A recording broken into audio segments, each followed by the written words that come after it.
Untuk membahas kasus ini selengkapnya, kita sudah bergabung melalui sambungan virtual dengan kuasa hukum keluarga almarhum Brigadir Esko, yaitu Lalu Anton Haryawan. Pak Lalu, selamat siang. Selamat siang. Baik, Pak Lalu terima kasih sudah bersedia meluangkan waktu untuk kami di Berita Satu Siang. Saya ingin langsung saja, Pak Lalu, bisa mungkin Anda jelaskan terlebih dahulu bagaimana sebenarnya kronologi kasus ini? Terima kasih, Mas.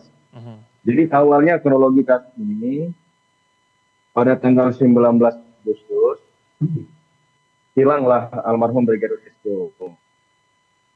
Kurang lebih setelah 5 hari hilang, jadi kedua orang tua mencari almarhum Brigadir Esko.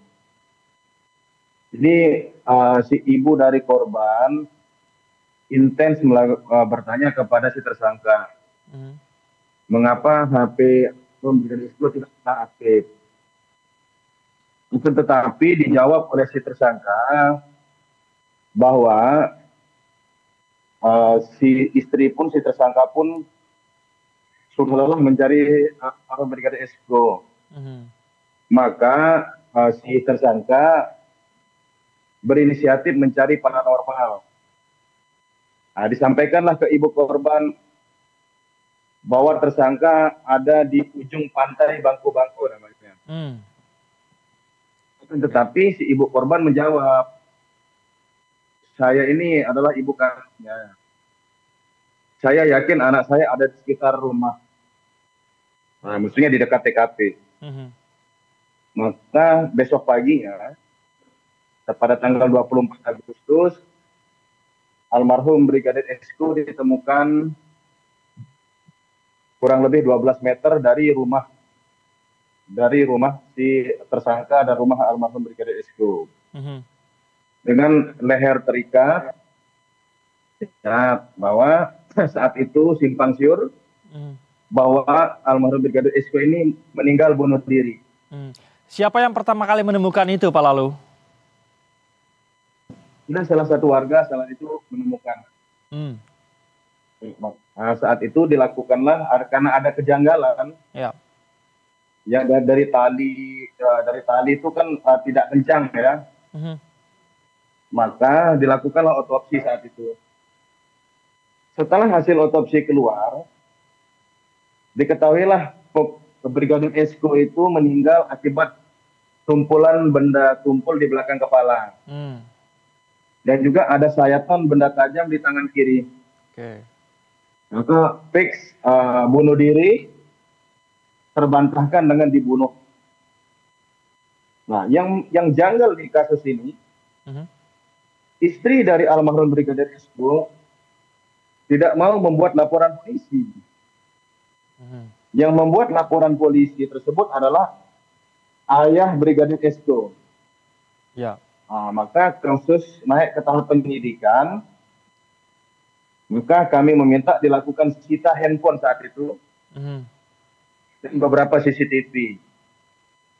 Dari hasil pemeriksaan kurang lebih 50 saksi pada tanggal 19 September kemarin dilakukan gelar perkara, maka penyidik menetapkan tersangka Brigadir Esko. Baik, istri dari korban telah ditetapkan sebagai tersangka. Lantas motifnya apa, Pak Lalu, sejauh ini? Apakah ada, mohon maaf, konflik rumah tangga atau motif apa yang melatar belakangi dugaan pembunuhan ini? Ini motif belum dibuka oleh penyidik. Itu pengembangan khusus untuk tersangka lainnya.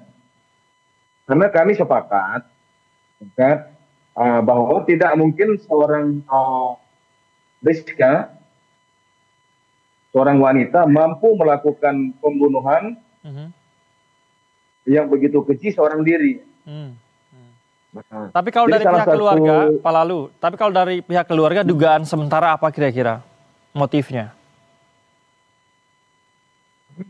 Menduga ya, apakah ada pihak ketiga atau lainnya? Karena itu adalah rahasia penyidikan. Karena ada beberapa hasil digital forensik handphone dari si tersangka maupun si korban itu ditelusuri untuk calon tersangka lainnya. Oke, baik. Jadi sejauh ini pihak keluarga pun belum bisa mengungkapkan apa sebenarnya motifnya, Pak Lalu. Setidaknya dari orang tua korban. Betul. Motif saat ini memang dirahasiakan oleh penyidik. Oke. Penyidik menunggu pengungkapan kasus. Setelah penetapan tersangka lainnya, maka penyidik akan membuka itu. Tapi kami memang yakin tidak mungkin sendiri. Ya. Baik. Pelaku lain selain istri, apakah diduga juga rekan sesama anggota Polri atau mungkin pihak lain, Pak Lalu? Kalau dugaan sementara dari pihak keluarga. Jadi ada 8 ahli yang sudah diperiksa oleh penyidik. Jadi ada sekitar ahli CCTV, dan ada CCTV yang disita oleh rekaman CCTV yang disita oleh penyidik. Nah, hal itu yang meyakinkan penyidik bahwa ada tersangka lainnya. Tapi kami diminta untuk menunggu. Oke. Nah, nanti penyidik akan menyampaikan motif dilakukannya pembunuhan ini.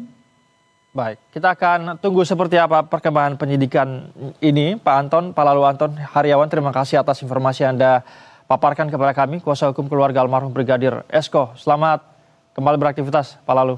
Selamat siang.